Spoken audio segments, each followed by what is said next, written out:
Thank you, Bro.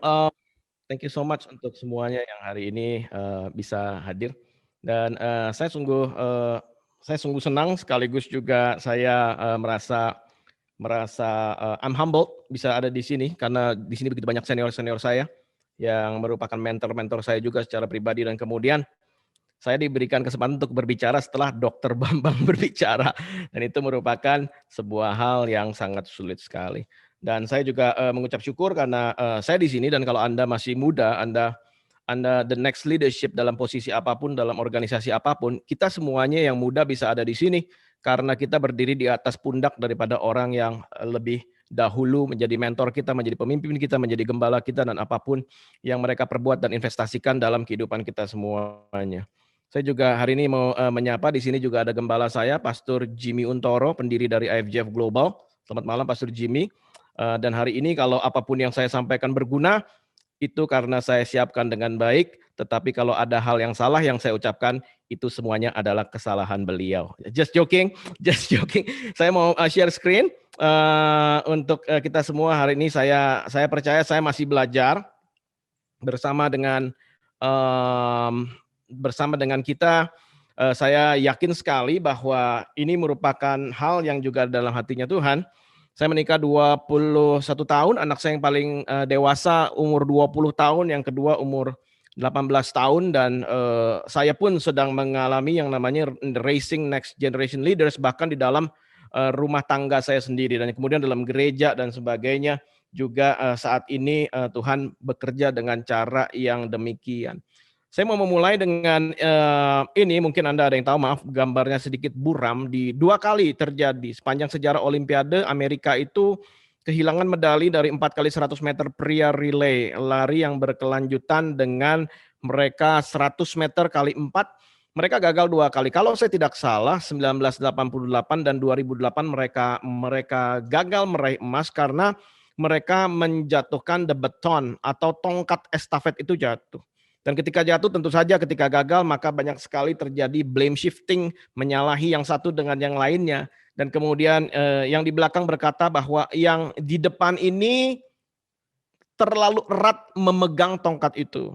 Dan kemudian yang di depan berkata bahwa saya pikir kamu siap untuk mengambil, tetapi kamu tidak mengambilnya. Dan saya rasa ini sering sekali terjadi ya, kita lihat cerita-cerita ini bisa menjadi bahan pelajaran case study buat kita. Sekaligus juga banyak sekali cerita sedih tentang seputar Raising Next Generation Leader. Yang muda berkata bahwa yang lebih senior, yang lebih tua sangat erat memegangnya sehingga dia nggak tahu apa yang harus dilakukan. Kemudian yang lebih tua berkata bahwa kamu sih nggak mau maju-maju, kamu nggak mau mengambilnya, dan ini seringkali terjadi. Dan saya rindu kita semua memulai dengan Filipi 2 ayat 19. Di sini Paulus berkata kepada Timotius. Timotius adalah orang yang memang dia grooming sendiri, dia betul-betul mengasihi Timotius dan kemudian dia memberikan tugas yang sulit, memberikan kepada dia jemaat yang waktu itu bertumbuh dengan sangat besar, dan dia tahu, Paulus tahu bahwa dia nggak bisa memberikan orang yang sembarangan, dia harus memberikan orang yang bisa dia percayai. Tetapi dalam Tuhan Yesus kuharap segera mengirimkan Timotius kepadamu supaya tenang juga hatiku oleh kabar tentang hal ikhwalmu. Karena tidak ada seorang padaku yang sehati sepikir dengan aku dan yang begitu bersungguh-sungguh memperhatikan kepentinganmu. Sebab semuanya mencari kepentingannya sendiri, bukan kepentingan Kristus Yesus. Kamu tahu bahwa kesetiaannya telah teruji, Timotius kesetiaan telah teruji, dan bahwa ia telah menolong aku dalam pelayanan Injil, sama seperti seorang anak menolong bapaknya. It's a beautiful gambaran yang sangat-sangat indah dari Paulus tentang anak rohaninya Timotius, dan bahkan dalam tulisan yang lain, Paulus ketika menulis surat kepada Timotius, dia berkata, Timothy, my true son in God. Timotius, engkau adalah anakku di dalam Kristus. Dan itu merupakan sebuah hubungan yang saya rasa betul-betul merupakan hatinya Tuhan. Karena Allah kita tuh besar ya. Dia punya nama banyak sekali, julukan banyak sekali, dia bermanifestasi dalam banyak hal. Dia El Shaddai, dia El Elyon, dia Jehovah Nisi, Jehovah Rafa, tetapi dia itu rela dipanggil berdasarkan satu julukan, yaitu Allah Abraham, Ishak, dan Yakub. Jadi dia bisa diberikan julukan apapun yang hebat-hebat, tapi salah satu julukan yang paling kita kenal hari ini adalah Allah Abraham, Ishak, dan Yakub. Jadi menurut saya di dalam Alkitab kita bisa melihat pola dan prinsip kerja Tuhan bahwa dia tidak akan bekerja apapun tanpa memikirkan generasi demi generasi. Dia tidak akan melakukan apapun without thinking generations. Dan saya berdoa ini merupakan hati daripada Anda dan saya. Nah, kalau ngomong tentang pemuritan, ngomong tentang raising next generation leaders, mengangkat pemimpin yang lebih muda menjadi mentor untuk yang lebih muda, saya rasa ada beberapa investasi yang bisa dilakukan. Tadi Dr. Bambang menjelaskan dengan begitu indahnya. Kalau saya bisa menyimpulkan ada dua hal yang mungkin yang utama kalau saya bisa ambil aksesnya X and Y. Di situ saya melihat ada waktu. Jadi mustahil ada pemimpin yang ada di dalam apapun yang kita kerjakan, dalam keluarga kita, dalam pekerjaan, dalam pelayanan kita, kalau kita nggak investasi waktu. Mustahil itu terjadi dengan sendirinya. Dan sesuatu yang tidak kita investasikan waktu, maka akan mengalami kerusakan demi kerusakan. Kalau rumah kita nggak tinggali untuk waktu yang lama, maka rumah akan mengalami kerusakan. Kalau istri tidak dirawat, ditinggal-tinggal terlalu lama, maka keluarga bisa mengalami perpecahan. Waktu, dan kemudian tentu saja kita memberikan juga kepada dia case study, waktu yang cukup untuk dia bisa mengelola manajemen pola pikir kepemimpinan dan kinerja dia supaya dia bisa melakukan pekerjaan yang baik di dalam pelayanan dia, di dalam keluarga dia dan sebagainya. Tentu saja kan kalau ngomong pelayanan kita nggak hanya lihat kasih dia bisa kerja atau enggak untuk urusan pelayanan. Dari segala macam holistik kan, pekerjaan dia, parenting dia, apakah dia menjadi suami istri yang baik dan kemudian dikenal mempunyai reputasi yang juga mendukung dia dalam pelayanan. Itu semuanya adalah tasking.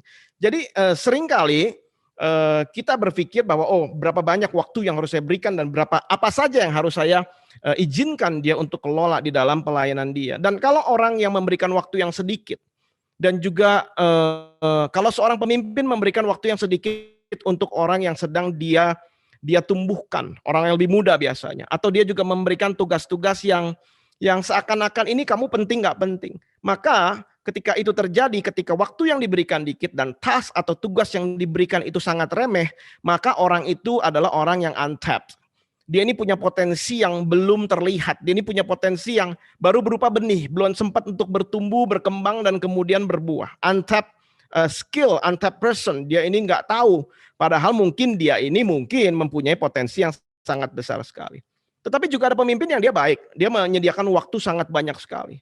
Waktu yang banyak, ayo temani saya mau jalan ke sini, kamu temani. Dan kemudian ayo kamu ngobrol-ngobrol, ngopi-ngopi. Waktu yang di-spend banyak banget, ngopi-ngopi terus, tetapi nggak pernah dilepas untuk melakukan apapun, nggak pernah diberikan sebuah case study, disuruh untuk melakukan hal-hal yang nantinya bisa meningkatkan skill dia dan kognitif dia dan intelijensia dia. Maka itu artinya dia unclear.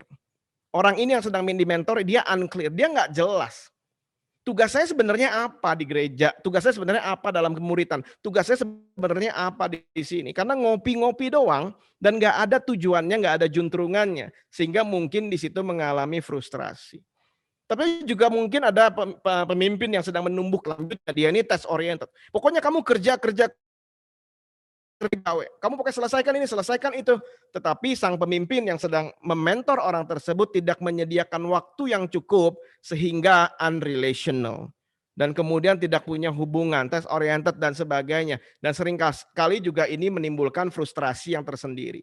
Tetapi kita mau mengejar satu hal di mana waktu yang diberikan cukup dan tugas yang diberikan itu betul-betul dipikirkan dan kemudian diberikan sebuah planning yang baik, maka keduanya, the mentor dan kemudian orang yang sedang dimuridkan ini akan mengalami yang namanya understanding.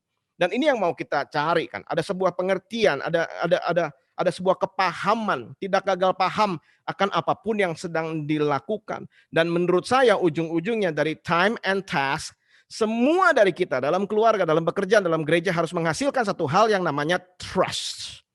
Karena without trust, tanpa kepercayaan apa yang mau dibangun?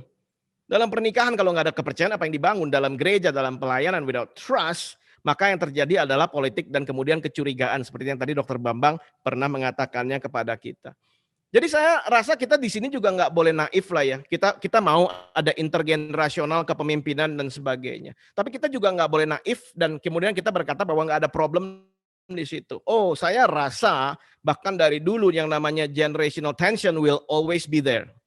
Yang namanya ketegangan antar generasi, suka nggak suka, mau orang Kristen, mau orang apapun, pasti ada di sana. Mau rohani apapun, mau pakai cara apapun, generational tension will always be there. Penulis-penulis lama, ada orang-orang Greka, Horatio menulis demikian, dan kemudian kalau kita lihat Socrates menulis juga demikian, Clemens juga menulis aturan gereja untuk gereja di Korintus, gereja mula-mula, mengenai youth ini yang katanya menurut dia nakal, bandel, dan lain sebagainya. Tetapi kan kita semua pemimpin. Saya percaya semua dari kita yang hadir malam ini, kita semuanya adalah pemimpin, dan tugas pemimpin adalah managing tension.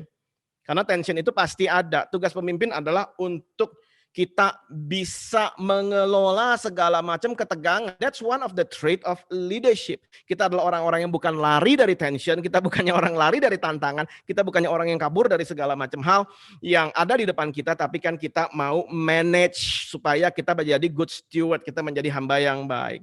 Nah, di sini saya melihat ya, saya sekarang mungkin ada orang bilang kamu masih muda, tapi anak saya udah umur 20 dan rata-rata usia dalam gereja saya 27 tahun. Saya usia 47 tahun ini. Dan kemudian saya melihat ya seringkali ya, oh ayo dong keep your church young, ada istilah begitu. Ayo bikin gerejamu muda. Ayo banyak bergaul dengan orang muda. Menurut saya itu bagus. Cuman saya ingin di sini mau memperingatkan kepada Anda dan saya sendiri yang sedang sekarang memuridkan, mementor orang yang lebih muda, pemimpin yang lebih muda. Ada beberapa mitos ya dalam memimpin generational transition. Yang pertama, to appear young doesn't mean you can connect well. Seringkali saya melihat, bahkan mungkin saya sendiri, saya berbicara saya sendiri. Saya pikir kalau saya mau melayani youth, maka pakaian saya harus lebih mirip youth. Rambut saya harus lebih mirip youth. Dan kemudian, wah saya ngomongnya pakai bahasa gaul dan sebagainya. Tapi kadang-kadang ketika saya melihat diri saya sendiri deh, apakah saya maksa kelihatan muda, maksa kelihatan kayak anak umur 20-an. Padahal semua orang juga tahu usianya udah 40-an.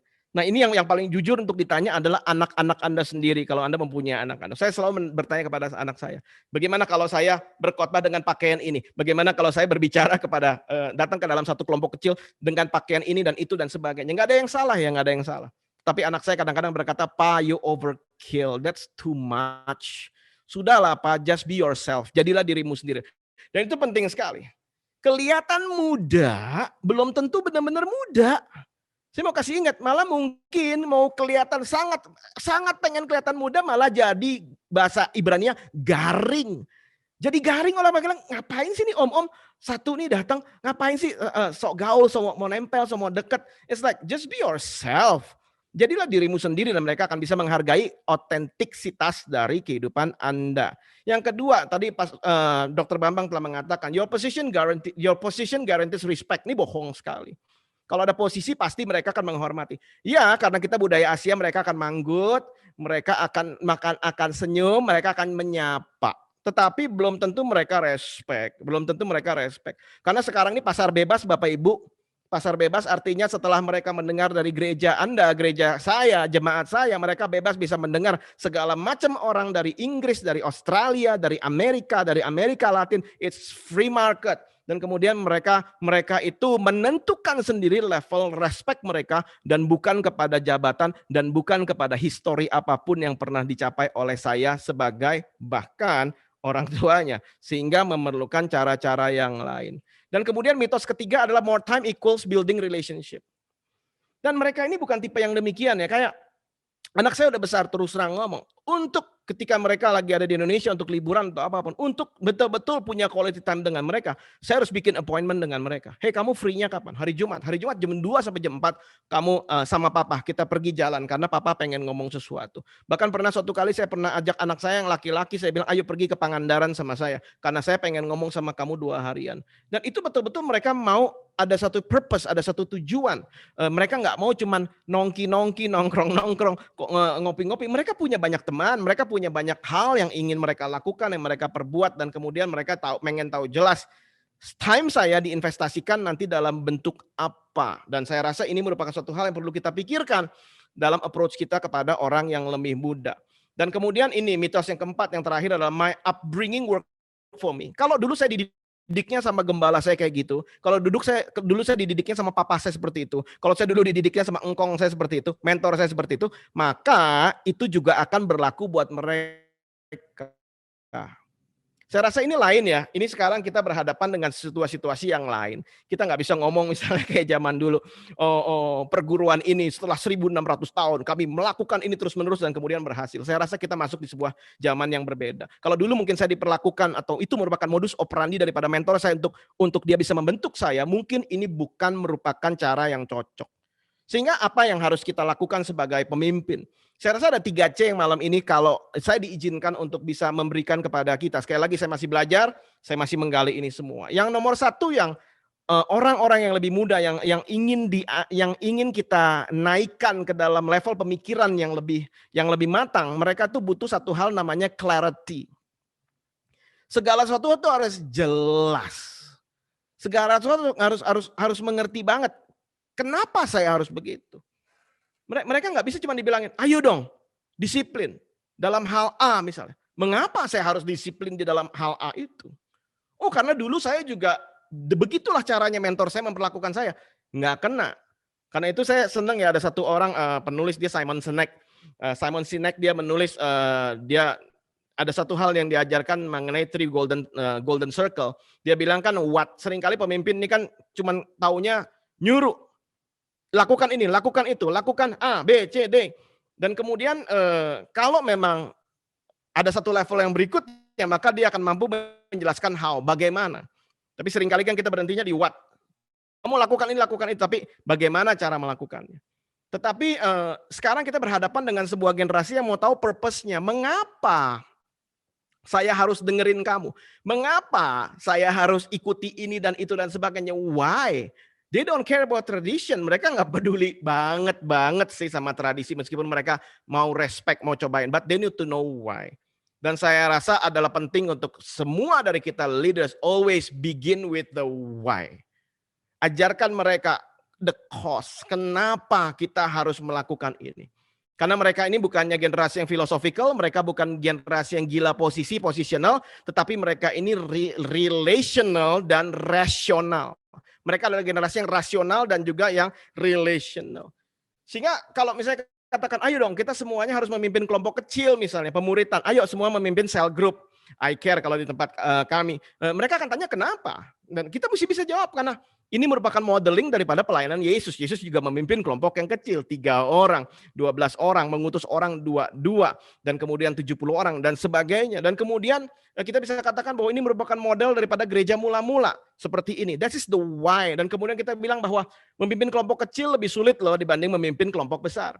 Karena kalau kita memimpin jemaat kelompok yang besar, maka saya bisa bersembunyi di balik pulpit saya.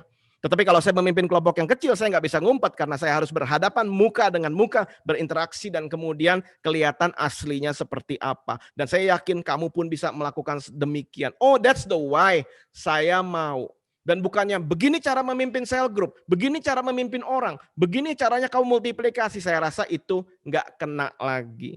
Karena saya rasa di dalam ini semuanya kita akan masuk ke dalam sebuah hal yang memang Yesus sendiri ajarkan kepada kita sejak 2000 tahun yang lalu. Kalau kita mau ngomong tentang lintas generasi dan kita mau ngomong tentang kepemimpinan majemuk yang beda generasi dan sebagainya, merangkul dan kemudian mementor, maka ini semuanya sebetulnya ujung-ujungnya adalah pemuritan. Dan pemuritan itu adalah relationship with purpose. Suatu hubungan yang punya tujuan. Dan ini menurut saya penting sekali. Berapa banyak dalam handphone kita melihat bahwa ada relationship, kita tahu nomor teleponnya, tetapi relationship-nya with no purpose. Nggak punya tujuan. Dan saya rasa kita nggak hidup selamanya, kita mempunyai waktu yang terbatas, energi yang terbatas. Dan baiklah kita mulai memikirkan, mengelola hidup kita, menata hidup kita, menstrategize hidup kita. Sehingga apapun yang kita lakukan, kita punya discipleship with purpose. Dan agendanya toh bukan untuk kita. Orang-orang ada yang bilang, oh kalau gitu itu semuanya manipulatif dong, itu semuanya munafik. Kamu mau punya hubungan dengan orang karena kamu punya tujuan. Hey, apa untungnya buat saya?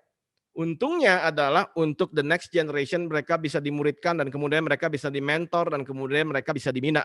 Dan saya rasa itu merupakan sesuatu yang penting. Sehingga saya rasa bukan cuman clarity yang dibutuhkan ya. Saya rasa yang dibutuhkan itu bukannya manual book di dalam setiap gereja, bagaimana caranya mentoring orang, bagaimana orang muda bisa bangkit dalam pelayanan. Tapi yang perlu dibangun adalah satu kata, yaitu culture.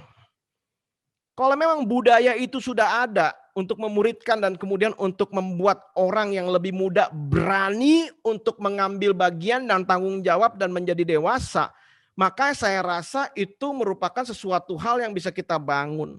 Karena culture itu sesuatu yang tidak bisa diajarkan dengan manual book. Nah ini, setiap gereja harus menemukan culture-nya sendiri.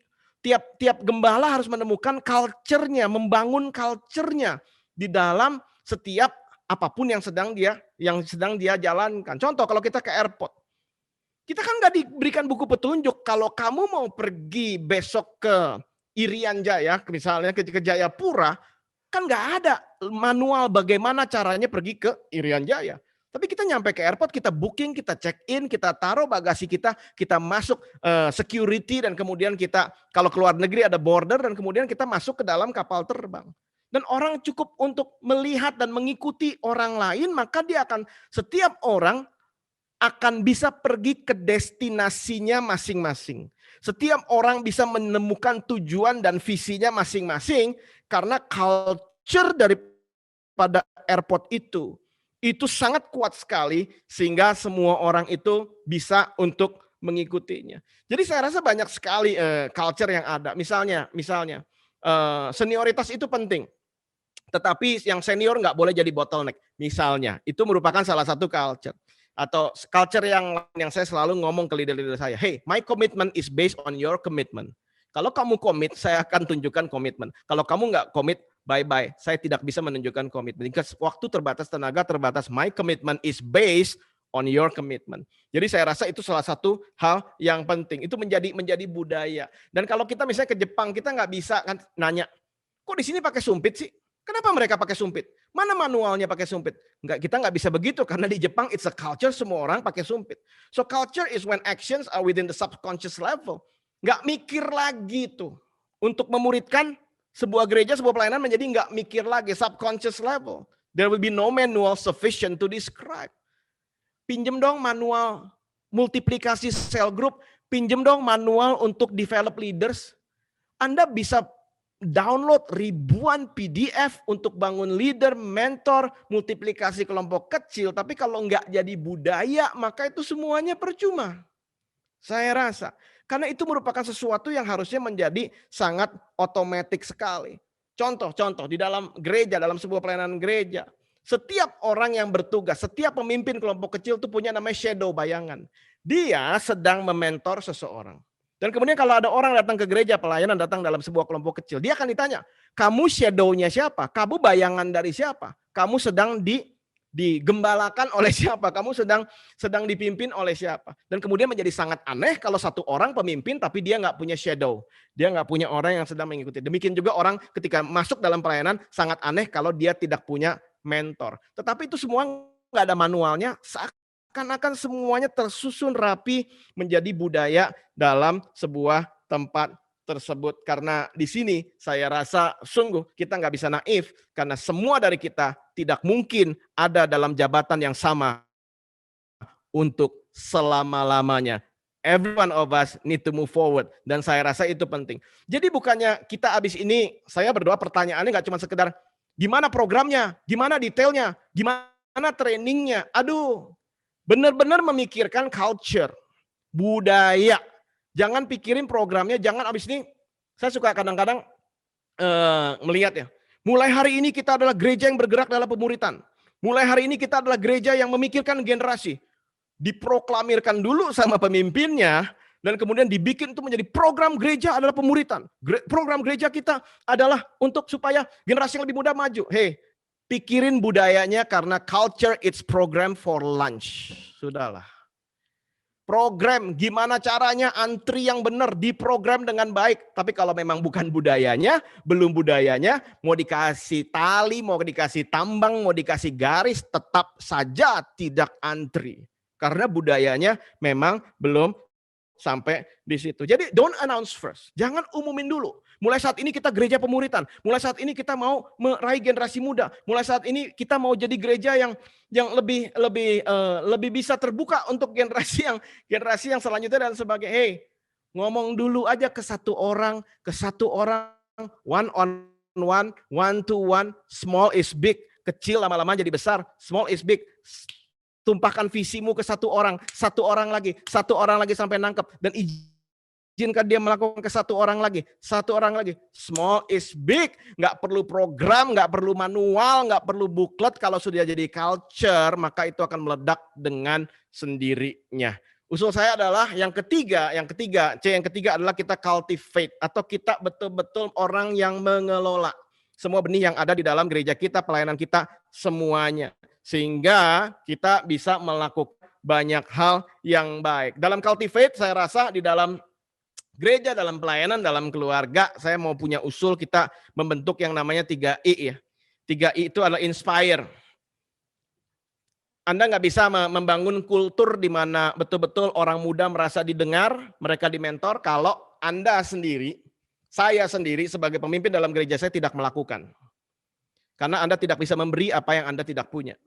Jadi inspiring is very important. Ketika saya melakukannya, maka semua orang melakukannya. Ketika kita celebrate apa yang kita rasa penting, semua orang melakukannya, maka itu semuanya bisa menghasilkan buah yang baik. Yang kedua adalah invest. Invest, menabur. Ini benih-benih ini nggak bisa tumbuh dengan sendiri deh. Biarkan mereka belajar berenang sendiri. Forget it, mereka akan belajar berenang di tempat lain, sorry to say. Tetapi mari sama-sama kita invest waktu kita, energi kita, tenaga kita. Mulai lagi break the ground. Punya lagi pioneering spirit. Mau mulai lagi dari awal. Mau mulai lagi terus untuk menabur. Investasi waktu, tenaga, keuangan, pembelajaran, academical. Suruh dia sekolah, suruh dia magang, suruh dia research, suruh dia ini, suruh dia itu. Ikut kita dan sebagainya. Invest. Dan yang ketiga adalah install betul-betul ada untuk tes apakah software yang tadi dimasukin ini bagus apa enggak. Bahkan kalau kita punya aplikasi Android ataupun iPhone aja, kita harus terus-menerus mengadaptasi dan kemudian menjadikan itu baru ya, application kita ya. Udah update belum? Sudah update belum? Dan di sini mungkin banyak dari Anda yang muda, Anda berkata bahwa oh semuanya jadi tergantung sama pemimpin saya. Tidak. Saya mau tutup dengan ini untuk Anda yang pemimpin muda. Anda berkata, jadi bagaimana caranya? Apakah jadi semuanya tergantung kepada senior leadership? Tidak. Saya mau ajarkan satu hal yang namanya leading up. Atau Anda masih di bawah kepemimpinan orang, Anda masih dimentor sama orang. Anda bisa tunjukkan kinerja yang sangat baik dengan leading up. Anda memimpin dari bawah ke atas, sehingga Anda bisa nantinya membuka semua potensi yang Tuhan berikan dalam kehidupan Anda semuanya. 8 ways to lead up, ada Stephen Blandino dan sebagainya. Anda bisa baca banyak sekali tentang leading up. Yang pertama untuk semua nih pemimpin muda, calon pemimpin. Yang pertama responsibility. Untuk apa yang senior ngangkat Anda kalau Anda datang aja telat? Harus diingetin terus. Email nggak dibaca-baca. Why should we invest to you? Ngapain saya harus invest ke kamu? Kamu nggak bisa bertanggung jawab, kamu nggak bisa menunjukkan bahwa kamu merupakan tanah yang baik, yang siap untuk ditabur apapun yang benar. Yang kedua adalah excellence. Excellence artinya di atas rata-rata. Selalu over deliver. Jangan cuma janji tetapi tidak dilakukan. Nih, gimana caranya saya naik tingkat? Gimana caranya saya di-mentor? Gimana caranya saya naik kelas? Ya excellence dong. Jangan banyak janji tapi banyak lakukan. Lakukan lebih daripada apa yang Anda janjikan. Yang ketiga adalah teachable. Mau belajar kayak begini, ambil seminar yang lain, ambil conference, menabung untuk beli buku dan sebagainya. Begitu banyak hal yang bisa dilakukan supaya Anda bisa lebih maju lagi. Yang keempat adalah priorities. Apa yang paling penting untuk dilakukan sekarang dan apa yang paling penting untuk di-spend sekarang. Dan menurut saya, kalau saya mencari the next leader, saya mencari orang yang punya prioritas yang benar, prioritas yang tepat, keseimbangan dalam mengambil keputusan, dan dia bisa tahu mana yang emas, mana yang perak dan sebagainya. Sacrifice itu saja. Pengorbanan, membayar harga yang orang lain mungkin tidak berani bayar. Yang kemudian yang keenam adalah team building. Mau mencoba untuk mengurus tim-tim yang kecil. Kelompok-kelompok yang kecil, tugas-tugas yang sederhana, lakukan dengan efisien. Dan kemudian be a problem solver. Jangan be a problem maker, be a problem solver. Anda kalau bisa lihat itu merupakan masalah, jangan di ngomongin, tapi do it. Lakukan itu. If you see that there's a problem, itu merupakan masalah, berarti Anda terpanggil mempunyai solusi untuk itu. Kalau nggak mungkin Tuhan izinkan Anda melihat kalau itu merupakan sebuah masalah. Dan yang terakhir yang paling penting adalah tetap apapun yang terjadi Anda harus belajar untuk respect and honor. Belajar untuk menghormati dan menghargai siapapun orang yang Tuhan taruh dalam kehidupan Anda, apalagi mentor Anda, gembala Anda, pemimpin Anda, dan sebagainya.